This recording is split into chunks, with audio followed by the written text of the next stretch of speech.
Hello guys, a very good morning. Myself Saurabh Srivastava started going to teach you today's history chapter number 4. The name is the first cities of the Indian subcontinent.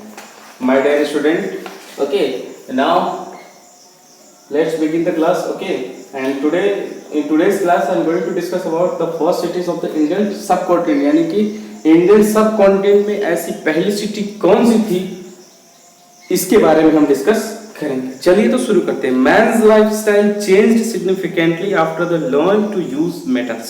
ठीक है, mains lifestyle यानी कि humans की lifestyle तब change हो गई जब हम लोग को पता चला किसके बारे में, मेटल्स के बारे में, यानी कि आयरन के बारे में, कॉपर के बारे में, एल्यूमिनियम के बारे में, और सबके बारे में हम एक साथ नहीं जानते। इसको जानने में धीरे धीरे वक्त लगा, लेकिन असली डेवलपमेंट वहीं से शुरू होती है जब लोगों को मेटल्स के बारे में पता चलता है। while baking clay pots, मिट्टी के बर्तन बनाना, ओके, इन हॉट फर्नेसेस, ठीक है, गर्म भट्टियों में, man discovered that metals is produced when the ore present in the clay melts, okay. इंसानों ने मेटल्स को बनाना सीखा किससे, तो दिया है कि ओर जो मिट्टियों में प्रेजेंट है, ओर को हिंदी में अयस्क कहते हैं, तो उसे आपको जानने की जरूरत नहीं होता।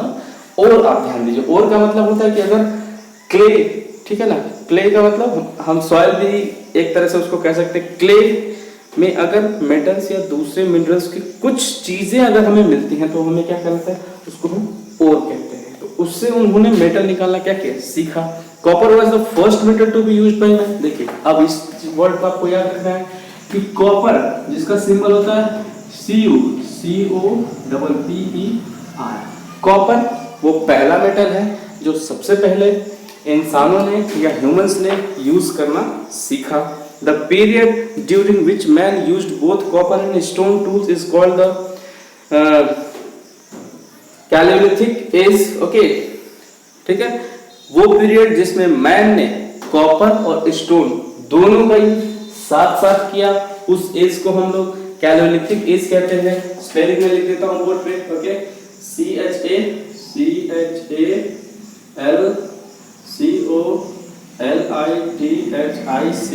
पैलियोलिथिक एज, जो दो वर्ड से मिलकर बना है, CHALCO। इसका मतलब होता है क्या, कॉपर। इसका मतलब क्या होता है, कॉपर, और ठीक है, और स्टोन का मतलब तो आप समझ रहे हैं, ठीक है ना, स्टोन। तो कैलो का मतलब यहाँ पे क्या है, कॉपर, ठीक है, कॉपर, ठीक है, okay. It mark the transition from the stone age to the age of metals. और इसकी वजह से ही हम जो स्टोन एज में जी रहे थे, वहां से हमने क्या किया, थोड़ी डेवलपमेंट करके आगे बढ़ गए, और आगे किस में, मेटल्स एज में आ गए। तो इस एज को मेटल्स एज भी बोला जाता है। In due course various ores were melted, ठीक है। इस काल में यानी कि इस समय में अलग अलग ओर्स को गलाया गया, मेल्ट किया गया, और नए मेटल्स जैसे कि जिंक और टीन, ठीक है ना, जिंक जिसे हम Zn से उसको सिम्बलाइज करते हो, Zn का मतलब होता है जिंक, ZINC, और टीन का सिंबल होता है Sn, ठीक है। और TSN का प्रोडक्शन धीरे धीरे इंसानों ने सीखा। The bronze age began when man invented bronze by mixing tin and copper. Bronze age की शुरुआत तब होती है, आप तीसरे एज की बात अगर हम लोग करें तो bronze age, BRONZE, bronze age, जब इंसानों ने टीन और कॉपर को आपस में मिक्स कर दिया, तो उन्होंने देखा कि ये तो एक अलग तरह की मेटल हमको दिखाई दे रही है, और उस मेटल का नाम उन्होंने क्या रखा, ब्रॉन्ज। और इस एज में जितनी भी चीजें ब्रॉन्ज की बनाई गई, उस पूरे एज को, 1-2 साल तो चला नहीं, लंबा चला, उस पूरे एज को, ठीक है, ब्रॉन्ज एज बोला जाता है। और इस टाइम में जितनी भी चीजें हमें मिलती है वो सारी ब्रॉन्ज की बनी हुई दिखाई देती है। ब्रॉन्ज आपसे पूछेगा कि ब्रॉन्ज किस चीज का मिक्सचर है, तो टीन और कॉपर का, ध्यान रखिएगा, ठीक है। ब्रॉन्ज जो था वो कॉपर से और टीन से कहीं ज्यादा हार्ड था। Bronze tool made the clearing of forest. Bronze के टूल्स का यूज जंगलों को काटने के लिए, फसलों को काटने के लिए किया जाता था, ओके, हल चलाने के लिए किया जाता था खेतों में, ठीक है। Digging of the canals easier कह रहा था मतलब वो क्या बोलते हैं, नहर को बनाने के लिए आसानी से इसका यूज किया जा सकता था। Village settlement along river banks, ठीक है, न्यू बिकम लार्जर, ठीक है, गांव जो नदियों के किनारे बसते थे अब वो गांव बड़े बड़े होने लगे, क्योंकि अब चीजें आसानी से होने लगी थी, इसलिए चीजें क्या होने लगी, ब्रॉन्ज एज में ज्यादा डेवलप होने लगी। एग्रीकल्चर इम्प्रूव्ड, खेती करना लोगों ने ज्यादा अच्छी तरह से सीख लिया। And large amount of surplus crops were produce, और जो अनाज था अब उससे ज्यादा पैदा किया जाने लगा और स्टोर करके रखा जाने लगा। It was no longer necessary for everyone to grow food, लेकिन अब सभी को अनाज पैदा करने की जरूरत नहीं थी, या लंबे समय तक हमेशा अनाज पैदा करने की जरूरत नहीं थी। एंड सम पीपल, कुछ लोग could now spend all their time manufacturing goods to meet various other needs. सभी लोग अब खेती नहीं करते थे, कुछ लोग सोसाइटी के अलग तरह के काम भी करते थे अपनी अलग अलग जरूरत को पूरा करने के लिए। जैसे कि आज के टाइम में देखते हैं कि सब लोग सब तरह के काम नहीं करते, बल्कि कुछ लोग कुछ काम करते हैं, कुछ लोग कुछ काम करते हैं। क्यों? सबकी जरूरत अलग अलग है, इसलिए सबको अलग अलग तरह के काम आसानी से मिल जाते हैं। ओके, तो अब देखिए, this give rise to variety of occupation. इसकी वजह से जब लोगों की जरूरत अलग अलग टाइप की बदली तो लोगों के ऑक्यूपेशन बदले, जैसे कि बर्तन बनाने का काम, वेविंग का काम, ब्रिक मेकिंग का काम, टूल मेकिंग का काम। To exchange of goods led to the growth of trade and trade centres, ठीक है। जब एक दूसरे से लोग चीज को बना के आपस में क्या करने लगे, एक्सचेंज करने लगे। किसी को गेहूं की जरूरत है और किसी को मेटल की जरूरत है तो मेटल लेके गेहूं ले लेगा, गेहूं लेके मेटल लेगा, ऐसा था। तो इससे क्या हुआ, ट्रेड की शुरुआत हुई। किसकी शुरुआत हुई? ट्रेड, मतलब सामान को बेचना खरीदना पहली बार शुरू हुआ, तो उसको हम क्या बोले, ट्रेडिंग।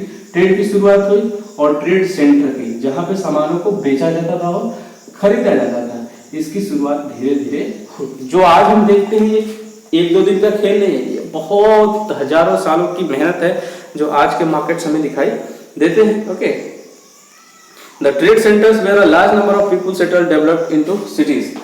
ट्रेड सेंटर जिसके किनारे बहुत सारे लोग रहने लगे, उसे बाद में सिटी में कन्वर्ट कर दिया गया, या वो धीरे धीरे सिटी में कन्वर्ट हो गए, क्योंकि वहां सेलिंग और बाइंग का काम होता था। Okay, city life, a city cover a large area than a village. City life कैसी होती थी? तो एक सिटी जो गांव से बड़ी होती थी, बड़े एरिया को कवर करती थी, ठीक है ना, और उसकी पॉपुलेशन भी सिटी की क्या होती थी, ज्यादा थी। हम देखते हैं कि शहरों में ज्यादा लोग रहते हैं, गांव में कम लोग रहते हैं, तो पहले भी यही था। विलेज लाइफ इज सिंपल, गांव का जीवन बिल्कुल सिंपल था, क्योंकि village people have similar needs. गांव के लोगों की जरूरत क्या थी, एक तरह की थी, सिमिलर ऑक्यूपेशन, एक तरह का वो काम करते थे। It in contrast city life is more complex, जबकि शहर का जीवन कठिन था। शहर के लोग कई तरह के काम करते थे, hence a wide range of need, अलग अलग जरूरत को पूरा करने के लिए वो अलग अलग तरह के काम करते थे। And occupation, city life requires administrative bodies. अब सिटी को चलाने के लिए एडमिनिस्ट्रेटिव बॉडीज का मतलब प्रशासनिक जरूरत महसूस की जाने लगी। अलग अलग लैंग्वेज लिखना पढ़ना भी जरूरत महसूस किया जाए, और लोग अलग अलग देवी देवता की पूजा करते थे, अलग अलग कल्चर को मानते थे। The sum total of the such aspects of organised life in a society is called civilisation.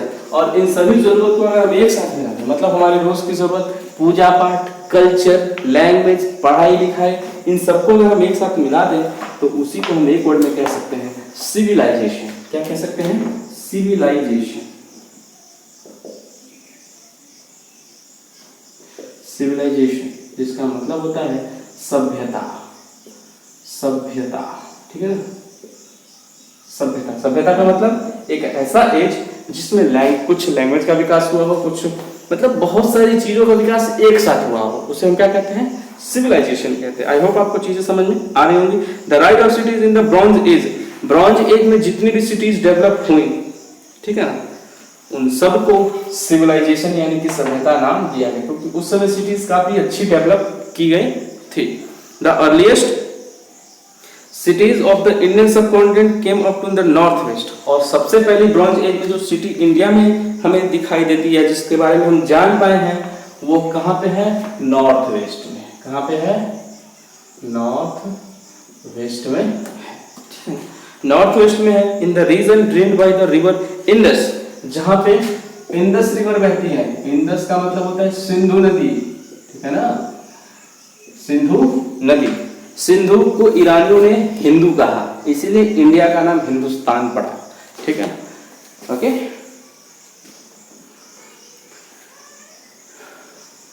About 4500 year ago great civilisation flourished in this reason.